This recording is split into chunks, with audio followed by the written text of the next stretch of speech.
Nessa videoaula, nós vamos dar continuidade ao tema Máquinas para aplicação de defensivos agrícolas. Na primeira videoaula, nós falamos a respeito do pulverizador hidráulico, né?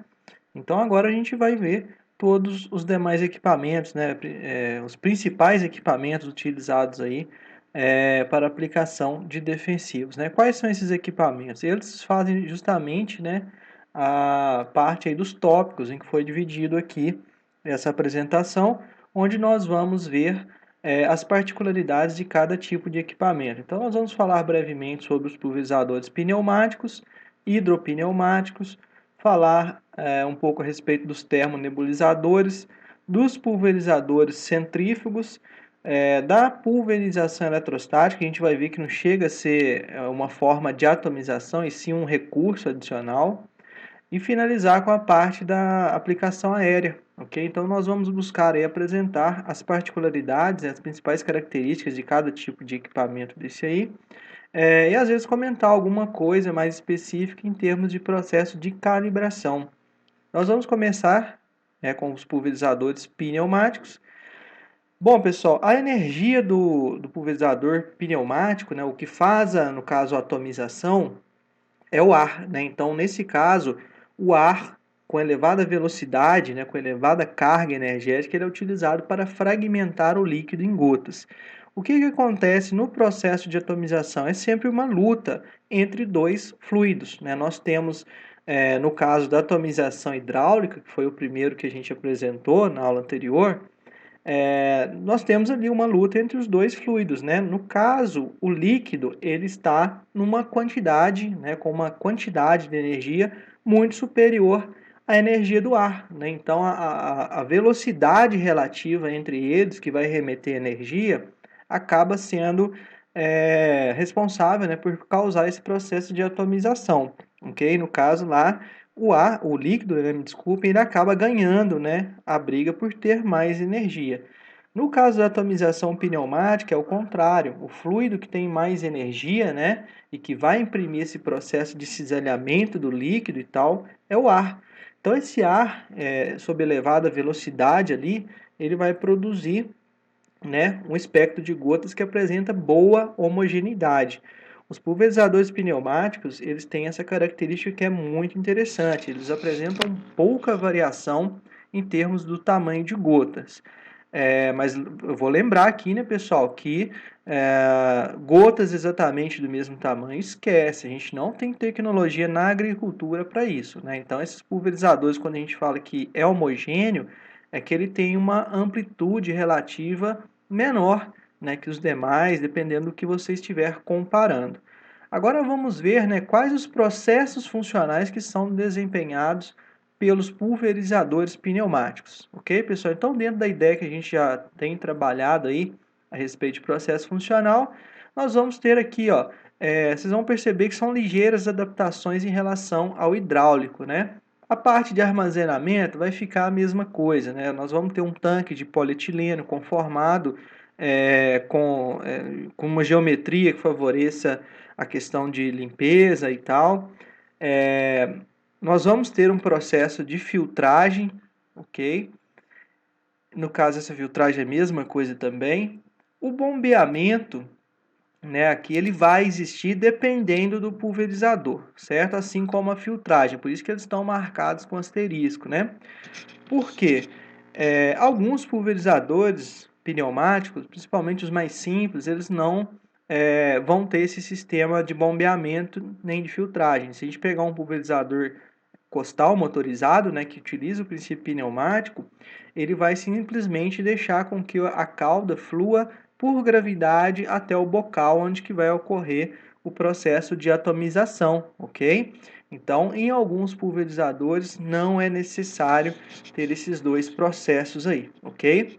Mas, se eu tiver um pulverizador que ele precisa bombear o líquido até uma determinada posição, nós precisaremos contar aí com algum tipo de elemento filtrante, ok? Com aquela mesma função que já foi mencionada nos pulverizadores hidráulicos.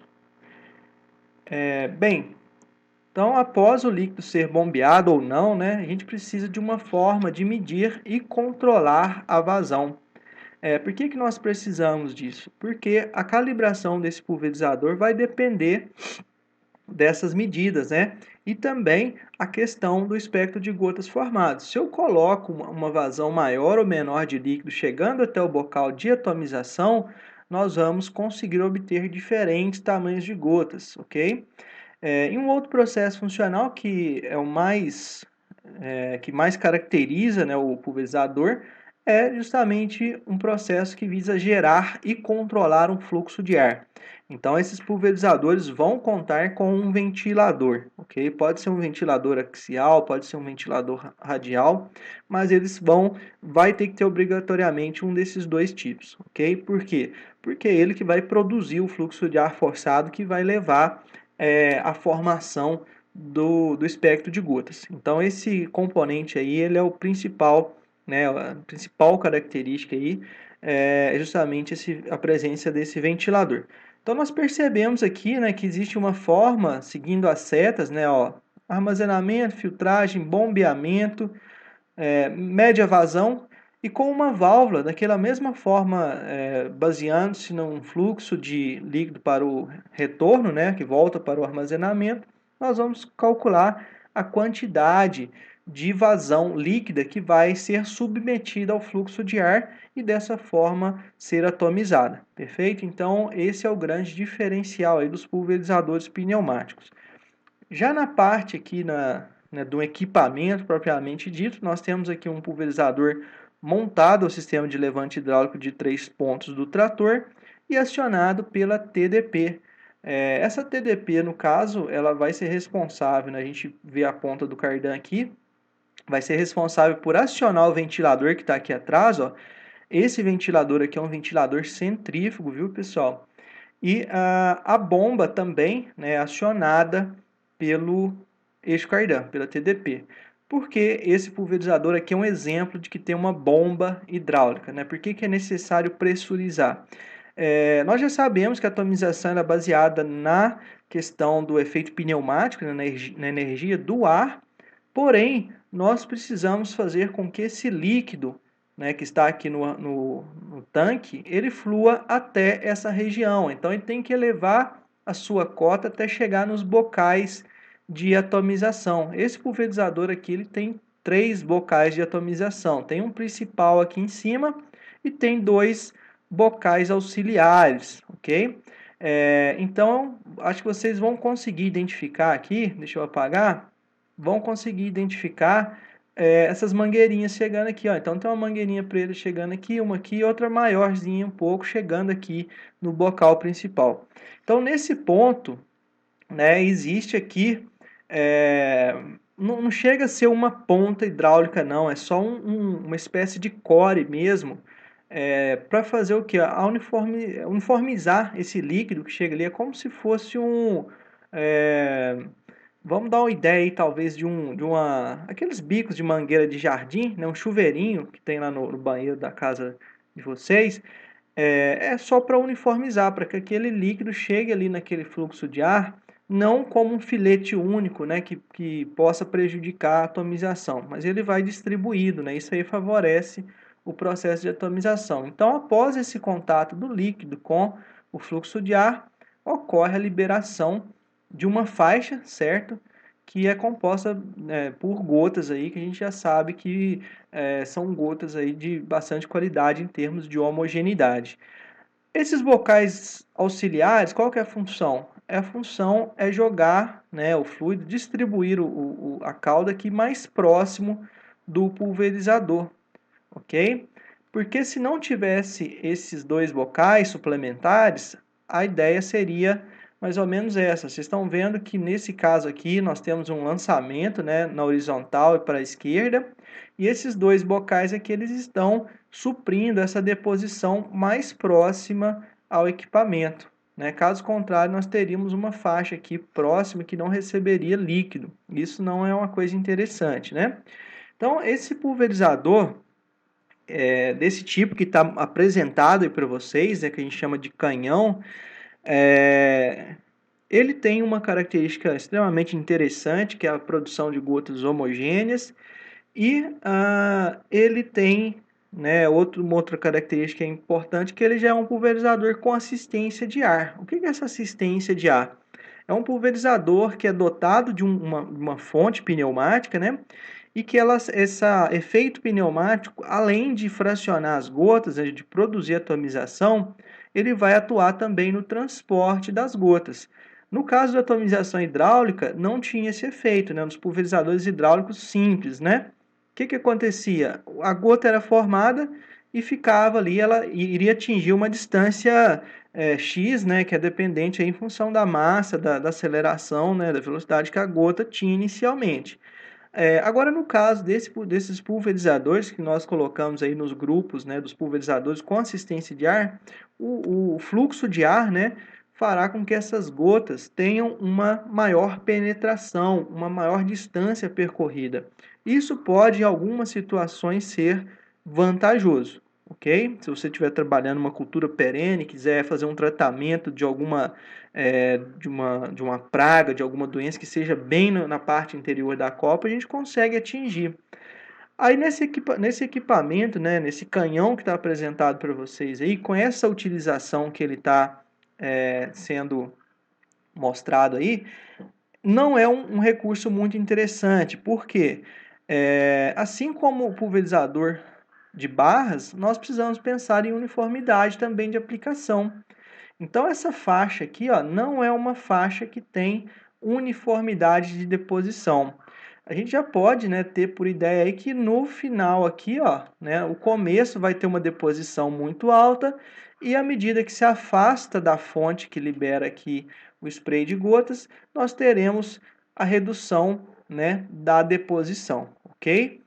E como fazer para suprimir isso a campo? Nós precisamos fazer o mesmo processo de sobreposição. Quando nós viermos aqui fazendo a passada adjacente, nós vamos, né, fazer essa sobreposição e esses dois volumes, essas duas taxas de aplicação aqui, taxa de deposição, na verdade, elas vão se somar para conseguir obter aí o que a gente deseja em termos de taxa de aplicação, né, de volume de aplicação.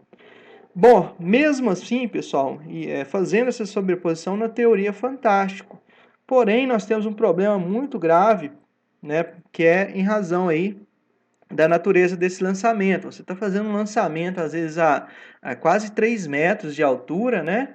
E é um lançamento que ele é horizontal, não é vertical e para baixo, ele é horizontal e para a esquerda ou direita, né?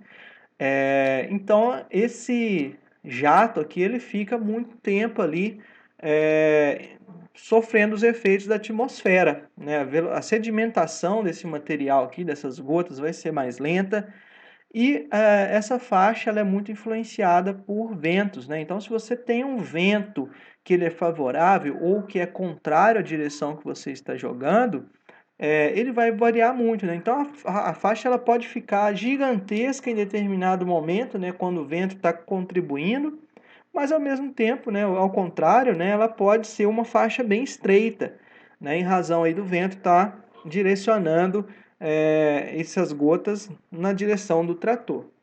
Então, eu não recomendo para aplicações em área total, da forma que está representado aí para vocês, mas é um princípio muito interessante, né? Interessante em razão aí do tamanho de gotas e da homogeneidade de gotas que nós conseguimos, né?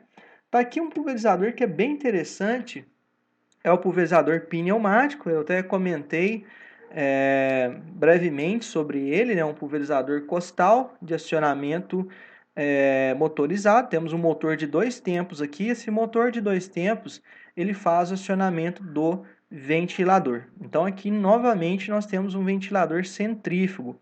Onde está esse ventilador? Ele está nessa parte branca aqui, ó, né? Essa tubulação que está aqui, ó, e se encaixa nessa parte preta, essa parte preta a gente chama de lança. Então tudo isso aqui, ó, é o que o operador ele utiliza para direcionar o jato, né, para o alvo da sua aplicação.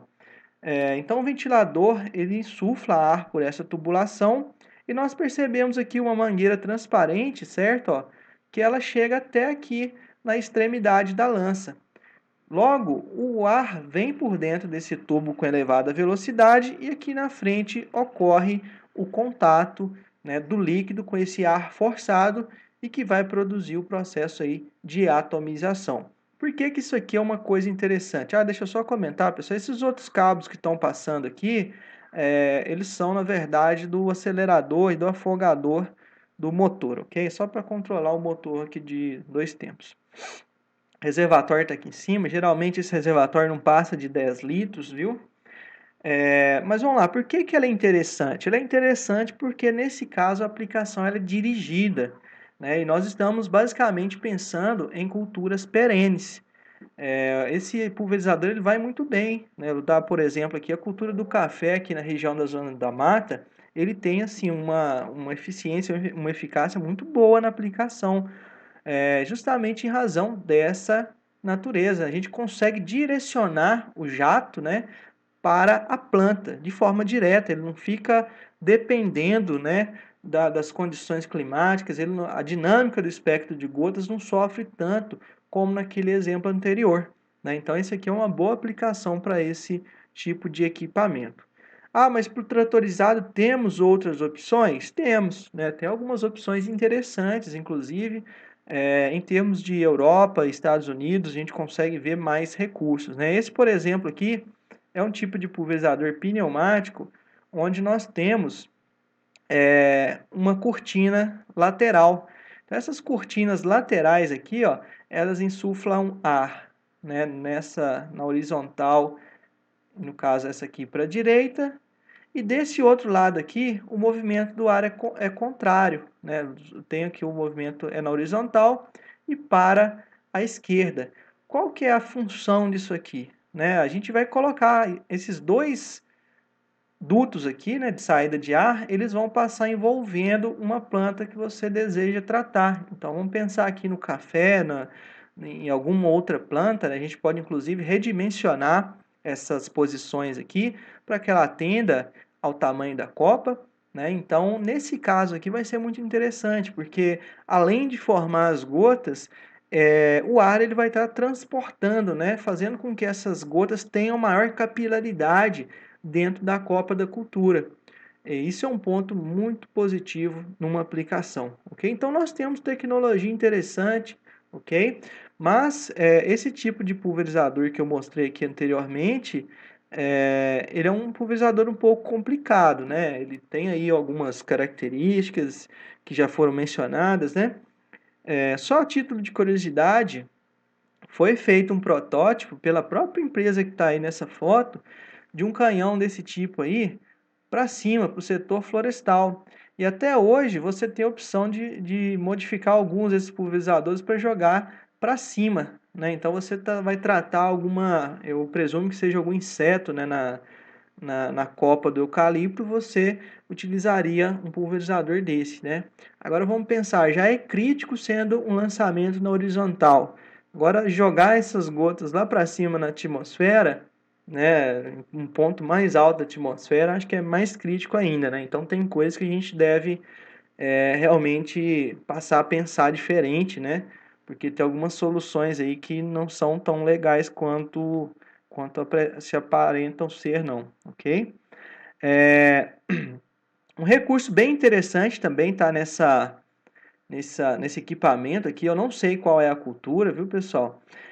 Mas nós temos aqui, ó, esse equipamento, ele é até um semi-montado, né? Ele está aqui no sistema de levante hidráulico de 3 pontos, ó, mas parte da massa do equipamento, né, parte da carga vertical é suportada por um sistema de rodado que ele próprio apresenta.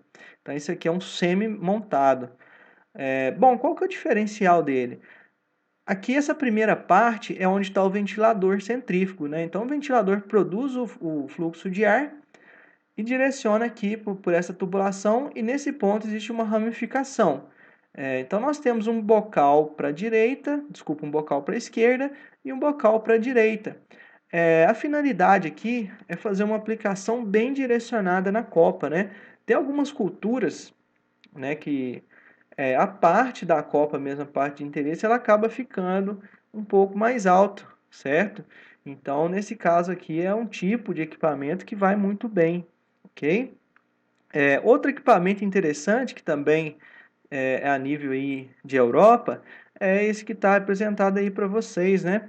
Esse pulverizador aqui a gente pode customizar, né? Apesar desse aqui não ser um puro pneumático, a gente pode customizar a posição dos bocais de atomização de acordo com a minha necessidade, de acordo com o que a cultura exige, né? Por que eu falei que esse aqui não é um puro? Porque esse aqui ele tem uma pontinha hidráulica aqui, não chega a ser uma ponta lá do jeito que a gente viu, mas deixa eu só tomar uma água aqui, pessoal, desculpe.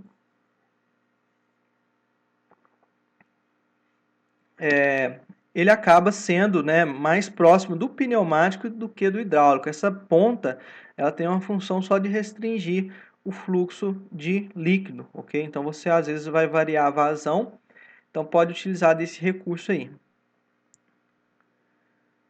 Bom, em termos de calibração, vou dar como exemplo esse canhão, né, que faz o lançamento na horizontal. Antes de fazer o processo de calibração, pessoal, não tem nada de diferente aqui em termos aí de comparando com o pulverizador de barras, né? Mas existe um ponto que é fundamental, que é você definir qual é a faixa uniforme de aplicação.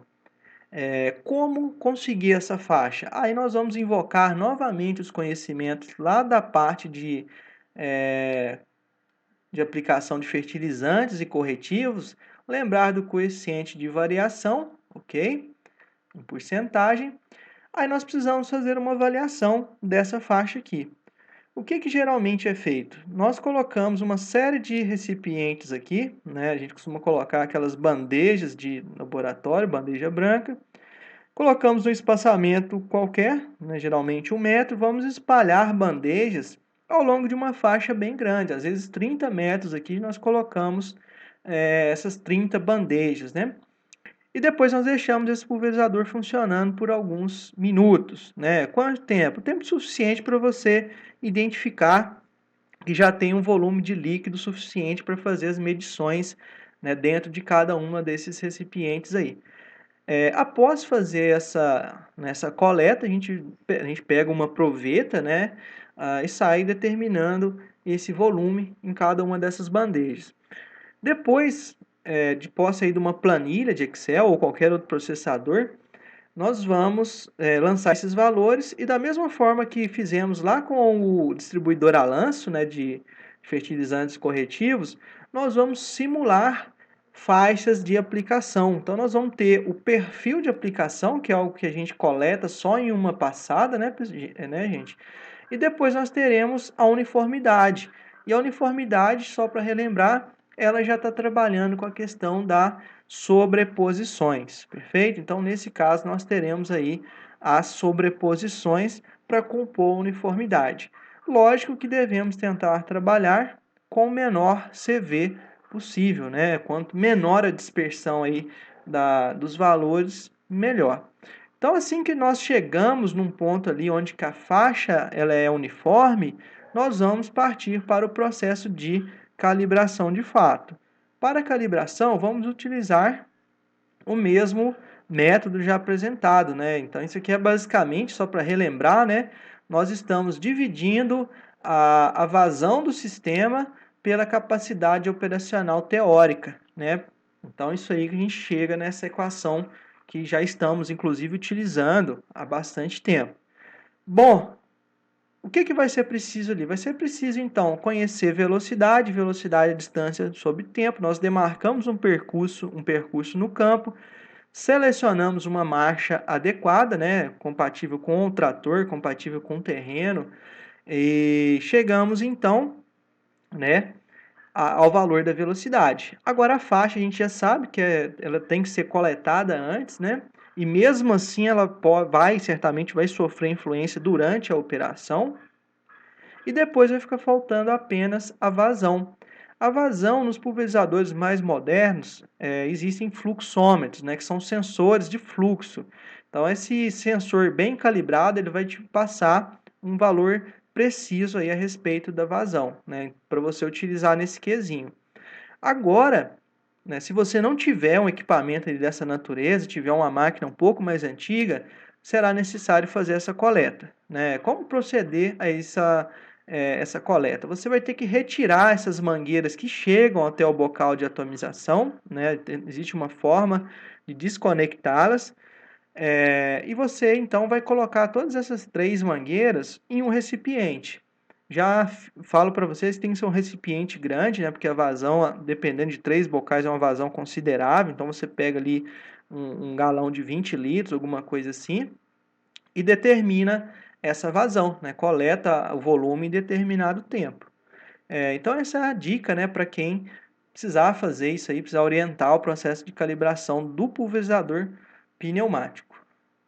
Passando agora para o outro tipo de pulverizador, que é o hidropneumático, bastante utilizado também na agricultura, né? Principalmente para culturas perenes. E a gente vai ver por que disso, né? Primeiramente, de onde que vem o nome hidropneumático? O hidropneumático ele vem porque é uma junção dos 2 princípios de atomização, o princípio hidráulico e o princípio pneumático. Mas como que isso funciona? Bom, em princípio, vamos olhar a Constituição. Essa aqui é uma vista, né, da parte traseira do equipamento e nós notamos aqui a presença, né, desse mecanismo diferente aqui, ó, né? Como o próprio nome indica, né, pneumático, nós devemos contar com um fluxo de ar. Só que esse fluxo de ar aqui agora, pessoal, ele tem uma característica bem legal, que a função básica dele não é produzir fragmentação, ok? Então, esse pulverizador aqui, existe uma segunda fragmentação potencial, certo? Mas a gota mesmo, né, inicialmente, ela é formada por pontas hidráulicas convencionais, assim como nós vimos lá na parte de pulverizadores hidráulicos. Então, esse pulverizador axial, né, o pulverizador axial, o ar entra e sai na mesma orientação do eixo.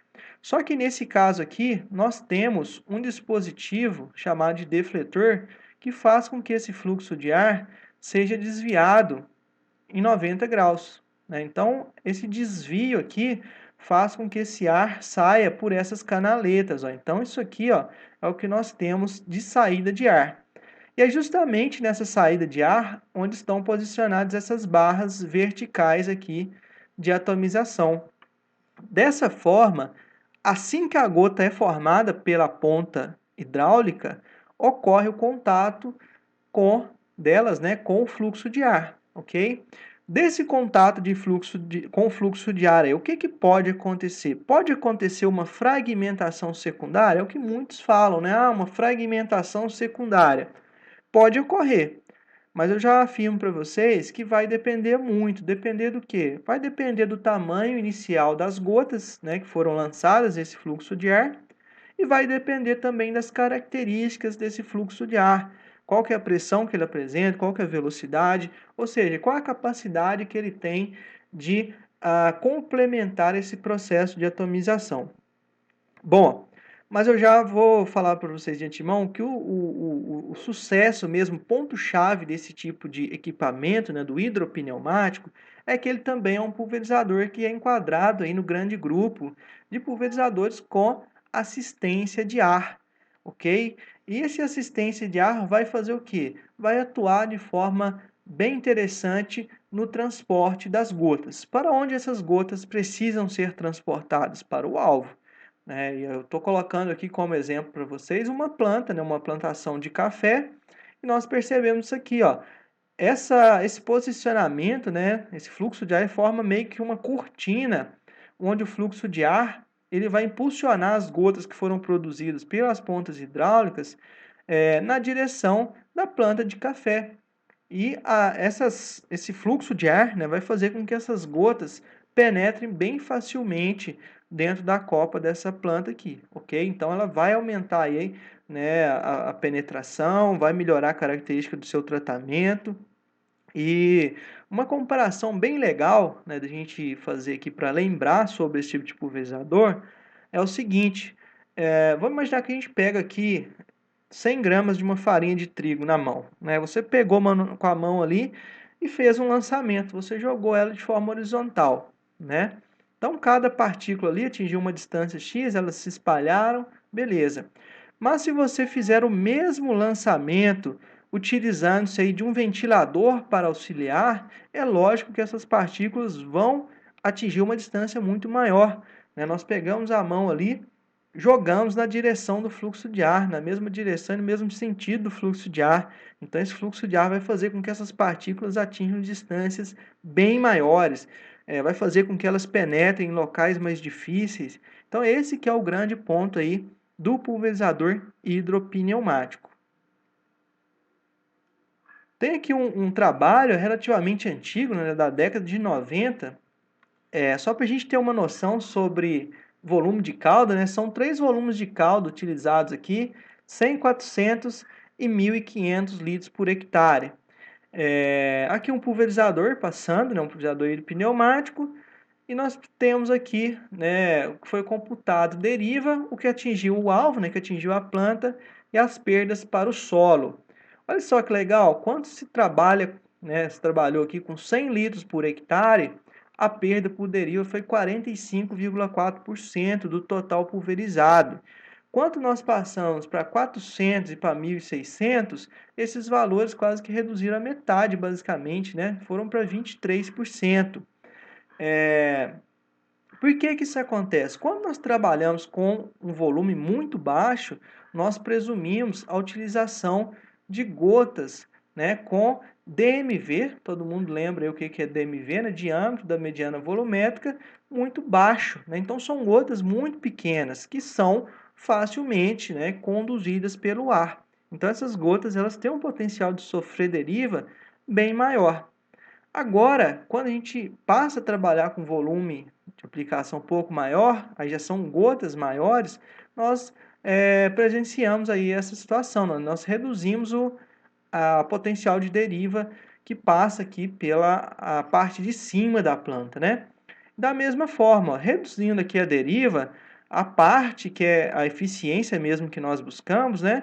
Nós conseguimos, ó, quando se utilizou 100 litros por hectare, conseguimos apenas 54% de líquido chegando na parte de cima, na parte da copa da planta de fato, né? Agora, quando utilizamos 400 litros por hectare, 1.600, já foi para perto aí, um valor médio quase 75%.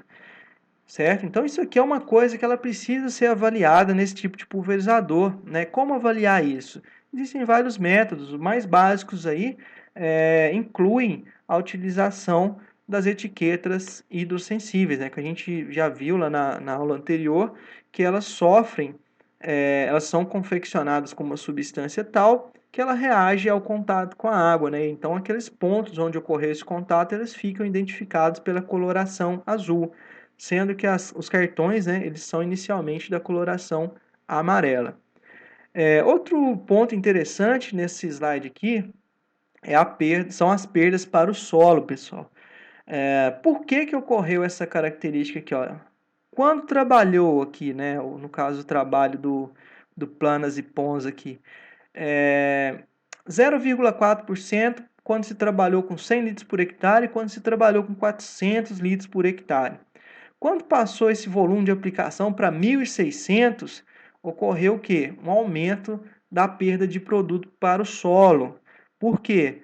Aqui em cima é porque tinha muita gota fina, né? Nesse caso aqui de 1.600 é porque tem muita gota grossa, muita gota grande. Então essa gota ela não consegue atingir uma distância horizontal muito grande, né? Ela cai nas proximidades ali do trator, ou ela cai no solo diretamente. Isso é uma perda e é uma perda importante, né? Nós precisamos ajustar esse equipamento aí para neutralizar essas duas perdas, né? A perda por deriva e evaporação e a perda do produto para o solo, para evitar qualquer prejuízo aí para o agricultor e também para o meio ambiente, né? Agora, como regular isso aí? É necessário fazer teste, né? Conforme já foi mencionado. E um detalhe importante e simples que acaba passando, por vezes, é o ajuste do fluxo de ar.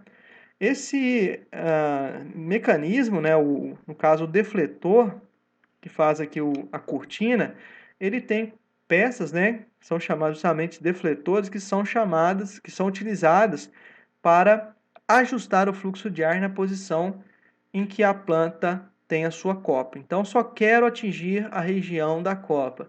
Nós temos que vir aqui e ajustar os defletores para fazer com que só essa parte aqui receba líquido. Aqui é utilizado um bambu, ó. Coloca bambu, tiras de tecido e você consegue visualizar na lavoura, né, qual que é o ponto, qual que é a regulagem ideal para essa situação. Então, isso é uma coisa simples e que gera aí resultados significativos dentro de uma aplicação com esse tipo de equipamento. Bom, colocando aqui as máquinas, esse aqui já foi apresentado para vocês anteriormente. Temos esses pulverizadores hidropneumáticos montados, conforme está apresentado aqui para vocês. Temos ele também de arrasto. Geralmente os de arrasto, eles têm maior capacidade, né? E podem chegar aqui no caso do Brasil a 3.500, 4.000 litros de tanque, né? Então isso aí é uma vantagem em termos de autonomia muito grande. Agora, os que são acoplados ao sistema de levante hidráulico, eles têm capacidade mais baixa, né? Às vezes ali não chegando a 800 litros, perfeito? Temos várias variações, né? Muitas variações disso aí em termos de mercado. Esse aqui, por exemplo, que está projetado para vocês, ele tem duas regiões onde ocorre a liberação das gotas, né? Nós temos um ponto aqui embaixo, né, um de cada lado, que no caso ele é responsável por atingir a parte mais baixa da copa da cultura, e aqui em cima nós temos um bocal, né, uma barra no caso, um pouco menor, que já fica responsável aí por essa parte de cima. Então é um equipamento ajustado para se trabalhar com culturas que tenham aí maior porte, né? Onde a gente quer fazer um tratamento com maior eficiência, ela é utilizada aí de forma satisfatória. A título de curiosidade, coloquei aqui essa máquina, que é uma máquina nacional, né? Isso aí já é um modelo antigo dela, inclusive, mas foi um dos primeiros conceitos autônomos aqui em território nacional, né, de máquina agrícola. Inclusive, ele antecede aquele protótipo da Case, né, que todo mundo ficou chocado há um tempo atrás, né, o trator sem cabine, o trator autônomo, mas nós já sabemos que a máquina ela tem capacidade de trabalhar sozinha no campo há muitos anos, né? O que ainda mantém o operador ali é que são vários ajustes, né, que precisam ser feitos.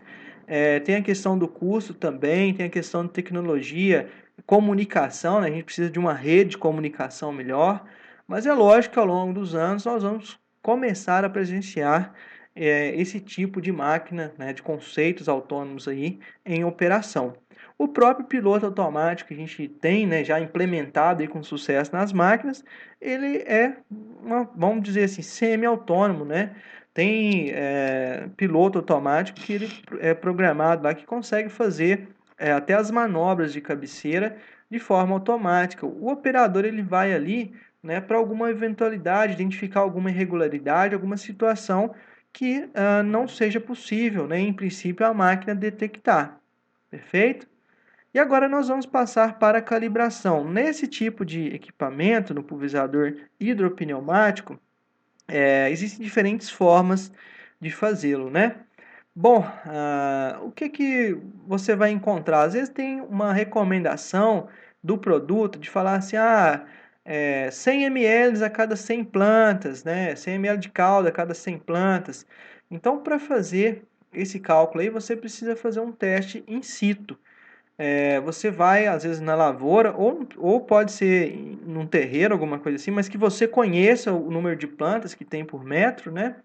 Então, você coleta, né, esse tempo aqui necessário para ele percorrer essa distância correspondente a 100 plantas, e depois, com esse tempo em mãos, aí você vai coletar a vazão, né, que teve no conjunto de pontas ali, no caso a vazão em cada lado do pulverizador, e vai buscar, né, qual que é o volume, né, de aplicação que foi retirado aí. Nesse caso, nós temos aqui essa equação que a gente já conhece, só que agora é uma equação, ela tem alguns detalhes que nós devemos preencher aqui, né? O que tem de diferente? Nós vamos chegar novamente aqui no volume, né, o Q maiúsculo em litros por hectare. Só que o Q minúsculo, eu coloquei um subíndice T aqui, ó, Por que que eu coloquei esse subíndice? Porque agora nós vamos falar de vazão total das pontas.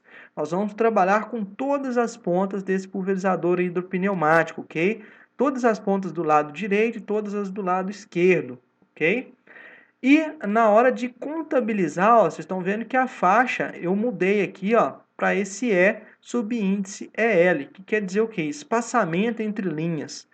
Então nós precisaremos conhecer a vazão total do conjunto de pontas e o espaçamento entre as linhas, né? A distância que foi plantada aí, essa lavoura. Não a distância entre plantas, pessoal, a distância entre linhas, ok? Dessa forma, nós vamos conseguir chegar aí ao volume de aplicação. Mudando-se, né, essa equação aí, a gente consegue também chegar naquela questão que foi comentada inicialmente, dentro da parte de calibração, que é a tal da deposição por planta. Né? Quanto precisa ser depositado por planta?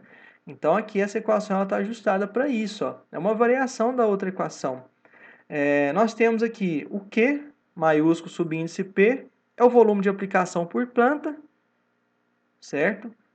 O QT é a vazão total, né? Continua sendo a vazão total em litros por minuto. V é a velocidade de operação, não mudou nada. E esse EEP aqui, no caso, ele passa a ser o espaçamento entre plantas. Então, esse espaçamento entre plantas ao longo da linha. Né? Nós temos espaçamento entre linhas e entre plantas. E essa equação aí permite calcular esse volume de aplicação por planta. Bem, existe aqui um método, né, que eu acho que é o melhor de todos para ser utilizado para esse caso, que é o seguinte, é o chamado TRV. Qual que é a explicação desse TRV? A sigla quer dizer o quê? Tree Hole Volume. Nesse caso, né, nós temos aqui volume de copa por hectare. Nós vamos calcular qual o volume de copa por hectare que uma cultura apresenta. Esse volume de copa, é lógico que ele vai variar com a cultura, se eu estou trabalhando com a cultura A, com a cultura B, com a cultura C, e vai variar também em função de vários fatores, como por exemplo aí a questão de ciclo, né? Qual que é a fase que a planta está, desenvolvimento, se ela está bem adubada, se ela está uma lavoura forte, enfim. Esse TRV, para calcular, nós precisamos, né, pensar o seguinte: precisamos da altura da copa, né? Até nesse ponto aqui, inclusive, pessoal, se a copa ela não chega até o solo, nós não computamos a altura da planta, nós computamos só a altura, né, relativa aqui à copa, né? Então a gente pega um pouquinho mais acima. Ó. Então nós precisamos da altura. Precisamos da largura dessa copa, e com isso nós teremos a área da copa, né, toda essa área aqui, ó, que eu estou achurando. E beleza, o outro fator que nós precisaremos é do espaçamento entre linhas. Né? Por que que isso aí vai ser necessário? É muito simples. Como calcula o número de metros lineares em um hectare? Não é 10.000 metros quadrados por hectare dividido pelo espaçamento? No caso aqui é o D, né? Espaçamento entre linhas. Então, isso aqui vai nos dar o número de metros lineares por hectare. Multiplicando por H e L, que é a área de cada copa, nós teremos o volume de copa por hectare.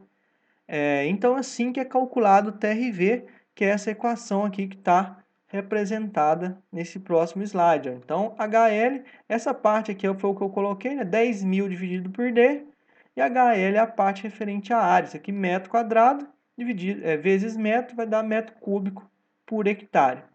Então, dessa forma, nós conseguimos, né, dentro de uma mesma cultura, saber se ela está mais enfolhada ou menos enfolhada e gerar um índice de aplicação de acordo com os estudos previamente conduzidos.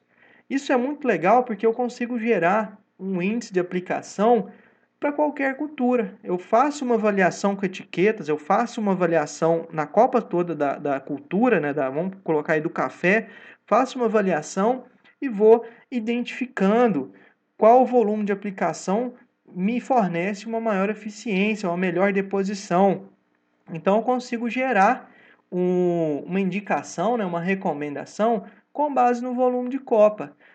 Nesse caso aqui, geralmente, viu, pessoal, essa recomendação ela vai variar entre 20 e 30 litros para cada 1.000 metros cúbicos de copa. Então, isso é uma recomendação geral, mas eu reforço, se você quiser conduzir avaliações, conduzir experimentos para chegar nessa melhor deposição e chegar nesse índice de aplicação, melhor ainda, né? Você vai ter mais controle sobre o seu processo.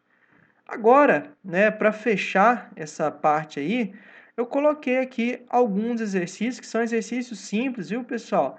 Muito tranquilo de fazer.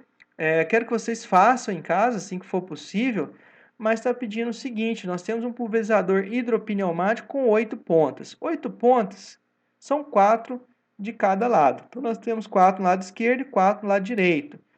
O volume de aplicação é de 360 litros por hectare, velocidade 4,8 km por hora, espaçamento, né, entre linhas, né, de cultura 4 metros, espaçamento entre plantas ao longo da linha de 2 metros. Então, vocês vão substituir esses valores lá nas equações apresentadas anteriormente e chegar no valor, vão determinar justamente essa vazão, né? O único fator que vai sobrar ali é o Q minúsculo, que é justamente a vazão em litros por minuto. Nesse outro exercício aqui é basicamente uma réplica, né, pessoal? São valores diferentes e tudo, mas aí serve para vocês fixarem. Já esse terceiro aqui, ele varia um pouquinho, né? Que vocês vão agora utilizar o TRV. Né? Então, temos aqui todos os dados da cultura, está sendo utilizado um pulverizador hidropneumático, com 10 pontas, 5 de cada lado.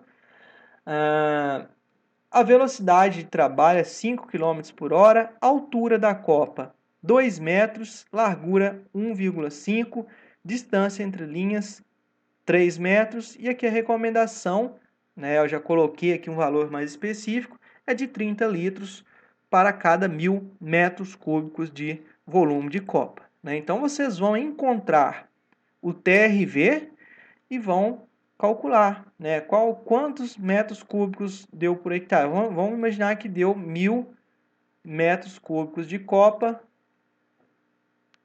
por hectare. Então, se está dando 1.000 metros cúbicos por hectare, e a recomendação é de 30 litros para cada 1.000 metros cúbicos, nós vamos aplicar justamente 30 litros por hectare. Esse então, será o volume de aplicação.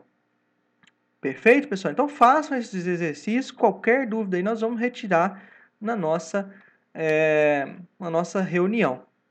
Vamos passar agora para os pulverizadores chamados aí de termonebulizadores. Eu vou passar agora mais breve, pessoal, porque são máquinas aí mais simples e às vezes até de utilização um pouco mais restrita. No caso, esses termonebulizadores são muito utilizados em ambientes fechados. Então, se você vai fazer o expurgo de um silo, vai fazer um tratamento dentro de uma unidade armazenadora, ele já passa a ser um recurso interessante. Né? Às vezes uma casa de vegetação. Por quê? Esse pulverizador ele trabalha com um princípio chamado de calefação. A calefação ela é basicamente aquela experiência que todo mundo já fez, né? Colocar uma panela quente debaixo da torneira e ligar. Né? Então, aquela fumacinha que levanta ali, aquilo são pequenas gotículas de água, né? Então, aquelas pequenas gotículas ali, elas podem ser utilizadas no tratamento, assim como é uma forma de atomizar, né? Então, essas gotas, elas são muito pequenas, pessoal. Elas vão ter aí, geralmente, diâmetro abaixo de 50 micrômetros. São gotas extremamente finas, né? E até por recomendação da SAB, gotas com esse tamanho, elas não podem ser utilizadas ao ar livre. Por quê? Porque nós já sabemos, né? Que a questão aí de deriva, evaporação, né? E uma gota desse tamanho aí vai ser um problema danado. Então, a gente não pode utilizar isso em ambiente aéreo, em ambiente aberto. Mas aquele carrinho da dengue lá, o fumacê, ele é um pulverizador do tipo termonebulizador. Né? Então você está fazendo uma aplicação de inseticida em ambiente aberto com aquele negócio. Né? Tem inclusive na parte de dengue, né, esses controles aí, uma relação, né, uma correlação, eu já vi um negócio assim em alguma notícia, com os casos de microcefalia, né? Então a gente tem que ter cuidado com esses casos aí.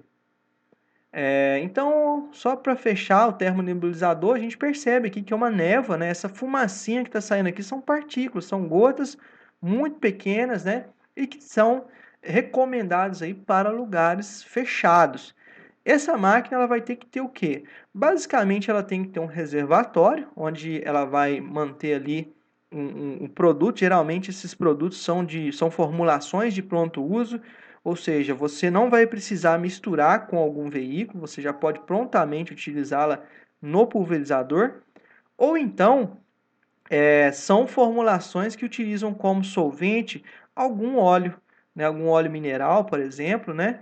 Então você às vezes precisa fazer mistura, mas hoje a maioria deles são de pronto uso.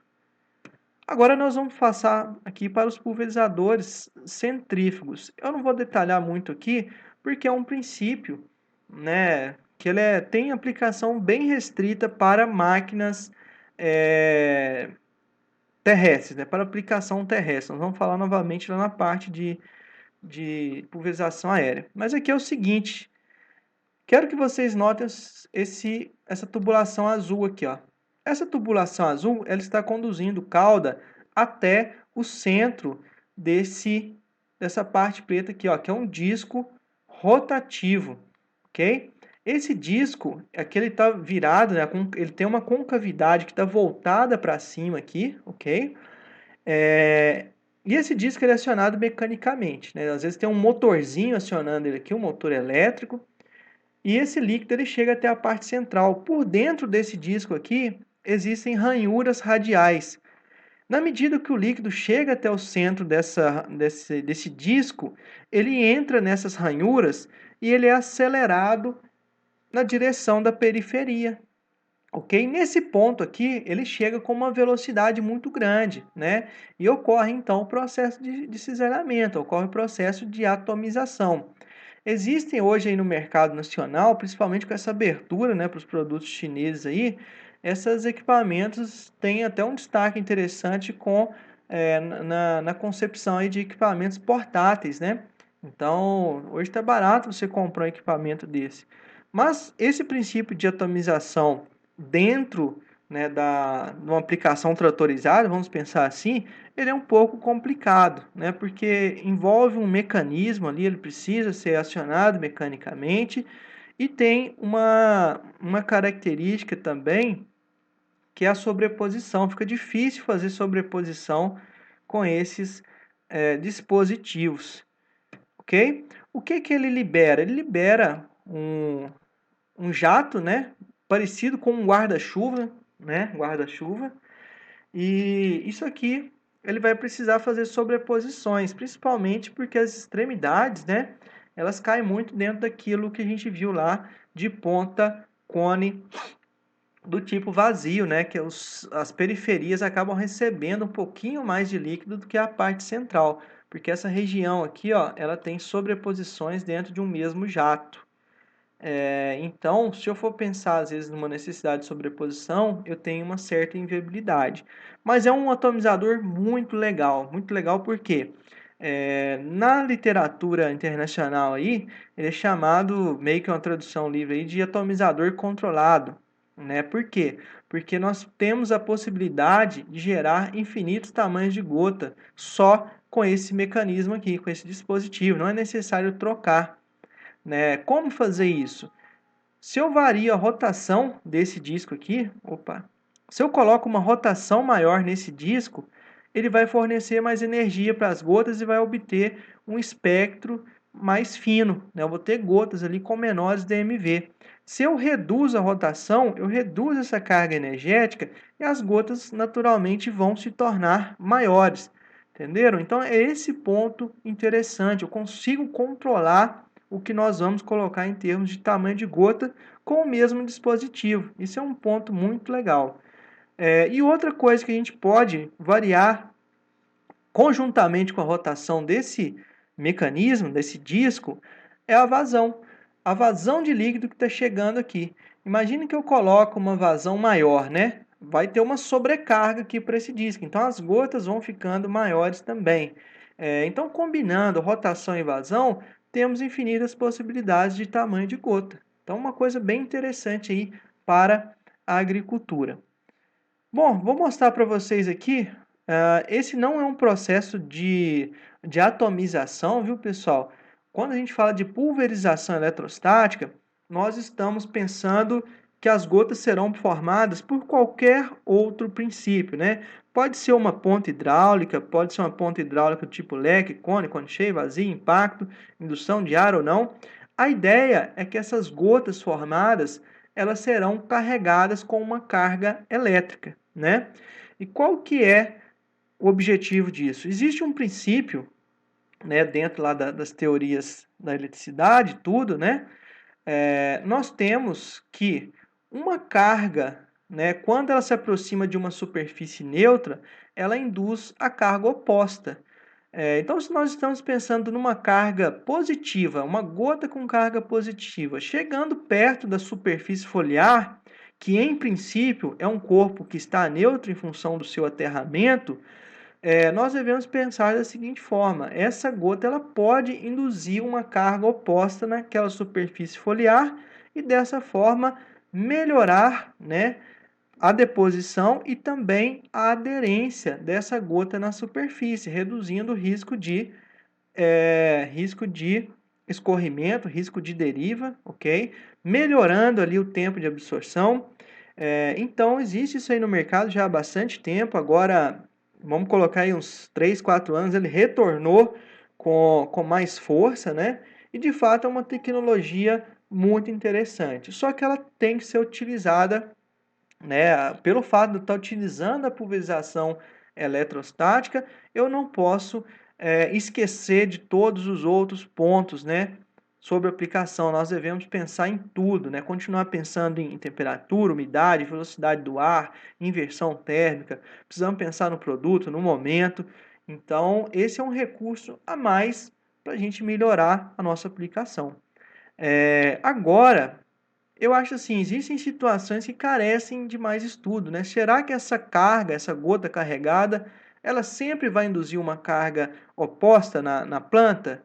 Né? Dependendo, não sei, às vezes existe alguma coisa fisiológica em determinado estágio da vida da planta que não permite esse comportamento, né?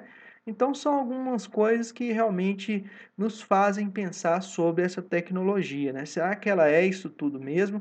Mas, assim, eu coloco para vocês que a teoria ali é fantástica. A Jacto, né, lançou um equipamento agora, ano retrasado, chamado de Electrovortex. É um pulverizador autopropelido de barras que apresenta o efeito do assistência de ar. Então a barra ela recebe indução de ar. Como que é essa indução de ar? Existe um condutor formado por lona que atravessa, né, que percorre toda a barra e esse fluxo de ar ele é direcionado na vertical e para baixo. De modo com que as gotas formadas pelas pontas hidráulicas sejam conduzidas, ok, para a parte de baixo, e esse pulverizador ainda conta com o princípio eletrostático. Existem várias formas, né, de fazer essa indução. Você tem o tal do efeito Corona, indução direta, indireta. Eu não vou entrar nesses detalhes aqui agora, viu, pessoal? Agora vamos colocar aqui algumas máquinas. Hoje a gente já tem isso aí testado, existem várias pesquisas. Então você tem como colocar esse princípio em qualquer tipo de atomizador, né? Desde do equipamento costal, como também nos equipamentos tratorizados. Esse aqui é um tratorizado com indução, princípio eletrostático. Então a gente percebe, né, uma certa, não sabemos até onde, né, isso aqui é mascarado, mas a gente percebe, né, uma certa predominância de gotas aqui mais próximas a culturas. Mas se a gente olha aqui para cima, existe uma pequena deriva também, né? Então, é o que eu sempre falo, né? A tecnologia, às vezes, né, existem pessoas vendendo produto, pessoas vendendo serviço, mas ainda não tem comprovação se aquilo realmente está funcionando como deveria. Então, é um ponto aí para a gente ficar atento.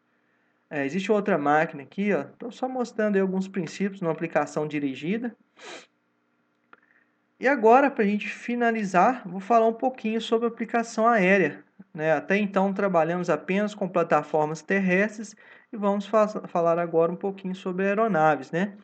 Então, a aplicação aérea, né, de forma geral, a gente pode colocar que o início dela aí foi com o fim da Primeira Guerra, né? Então, na Primeira Guerra já se contava aí com aeronaves e terminada essa batalha, aqueles equipamentos ficaram parados, né? Não se tinha nenhuma utilização para eles. Então, um dos pontos, né, foi utilizar na agricultura, né? Então, esses equipamentos, essas aeronaves foram equipadas com sistemas de pulverização, que inclusive são bem parecidos com os pulverizadores hidráulicos, né, que a gente já viu, com algumas particularidades, certo? E também para a deposição de sólidos, né? A gente consegue fazer distribuição de sólidos com aeronaves. Pensando em uma aeronave de asa fixa, esse aqui é o sistema básico. O que nós vamos ter? Um tanque, né? Notem que não muda nada em termos aí, eu só vou tomar uma água aqui.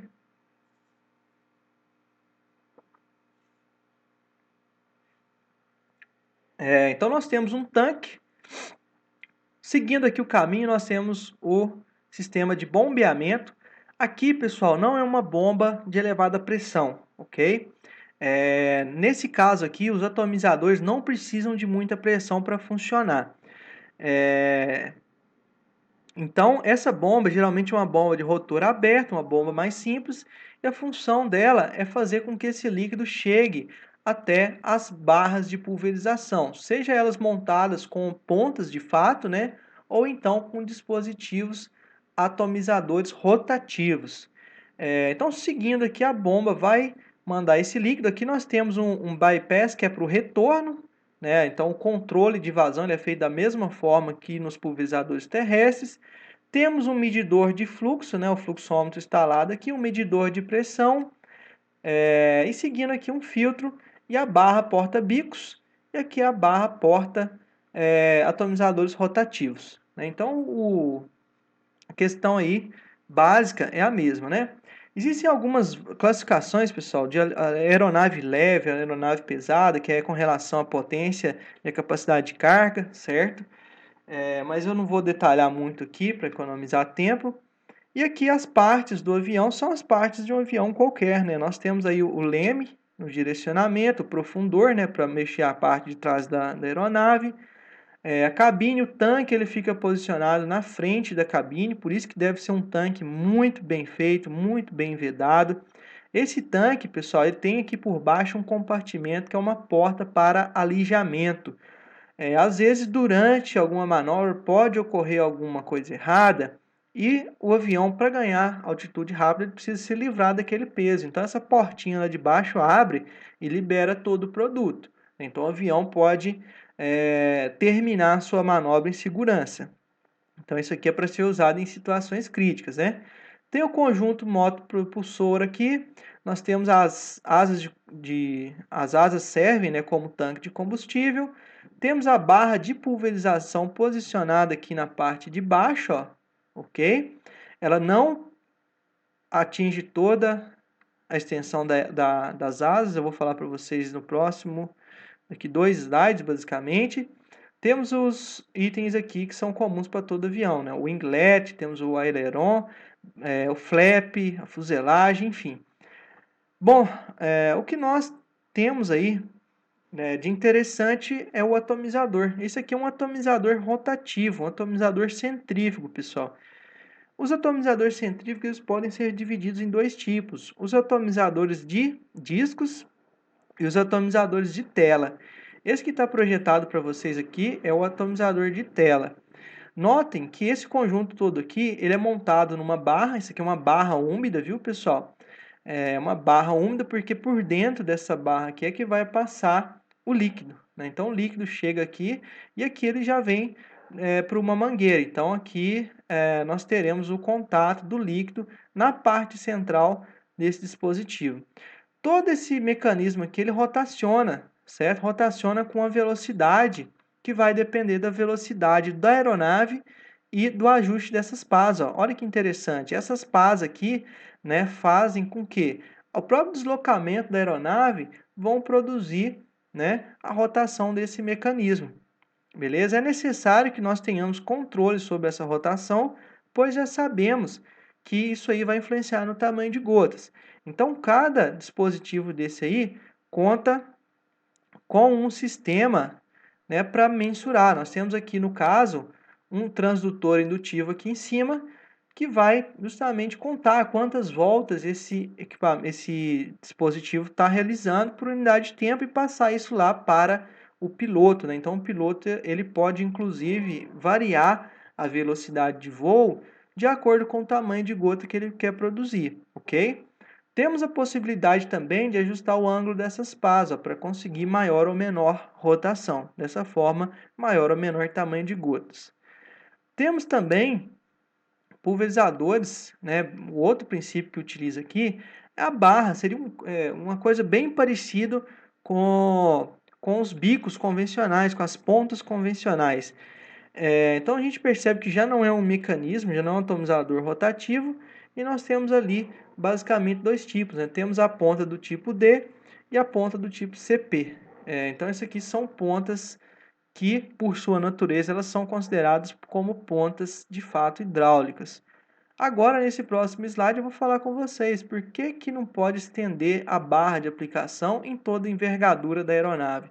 Por causa dos vórtices, né? O que é a formação do vórtice? O vórtice ele é uma alteração da movimentação do fluxo de ar em razão de deslocamentos produzidos pela plataforma. Então, a aeronave, na medida que ela desloca, ela produz um turbilhonamento, né, aqui nas extremidades da asa. E outro vórtice interessante que tem é aqui na parte central do aparelho, né? Por causa das hélices. Então, deve-se evitar colocar barras que chegam até as extremidades e também é muito comum nessa parte central aqui você não colocar pontas e nem dispositivos atomizadores rotativos, né? Para evitar isso aí. Existem alguns outros detalhes aqui, pessoal, que são bem profundos. Só isso aqui dá uma aula sobre aplicação aérea. Por exemplo, o Ipanema ele tem uma configuração, não sei por qual motivo, né, aerodinâmico, que você tem espaçamentos diferentes das pontas dos dois lados. É um negócio bem interessante mesmo. E para fechar, nós vamos falar aí sobre a questão dos helicópteros, né, que são os de asa rotativa. Nesse caso, gente, eles vão utilizar sempre o princípio hidráulico. Então, são pontas hidráulicas de pulverização montadas em uma barra horizontal e dessa forma é feita a aplicação. Esse tipo de aplicação é a aplicação mais cara. Uma aplicação mais cara porque a velocidade acaba sendo um pouquinho menor, né? Então isso aí tem uma série de fatores que não vão contribuir de forma satisfatória para o custo, né? Mas a aplicação aérea é uma vertente também, né? Utilizar helicóptero. E hoje, só para fazer um adicional aqui, temos os drones, né? Os drones também são aeronaves de asas rotativas. Os drones, eles são aí uma coisa que hoje em dia está na moda, né? Se fala muito isso aí, extremamente viável, né? Utilizar ele como uma máquina para aplicação de defensivos, não tem segredo nenhum. Tudo que a gente aplica em termos de métodos, né, de bons critérios, deve ser aplicado também no drone. Só que a gente tem algumas restrições ainda para a área total, né? Se a gente for fazer área total numa cultura anual, fazendo uma soja, um milho, o custo vai ficar muito elevado, né? Talvez, assim, pensando em uma aplicação pontual, em reboleira, seja uma opção interessante. E também para regiões de difícil acesso. Nós estamos na zona da mata, né? Onde tem muito morro e a agricultura é praticada nesses morros, principalmente aí com café. Então, tem se mostrado uma ferramenta interessante e ela ainda precisa de alguns ajustes em termos de voo autônomo, de alguns aspectos mesmo referente ao equipamento, mas eu acho que em pouco tempo nós vamos chegar lá, ok? Bom, pessoal, e com isso eu finalizo aqui essa videoaula. Então, nós encerramos o tema aí sobre máquinas para aplicação de defensivos agrícolas e eu agradeço a atenção e a paciência de vocês. Peço, né, que façam os exercícios apresentados aqui e qualquer dúvida nós vamos conversar aí nas nossas reuniões. Muito obrigado e até mais.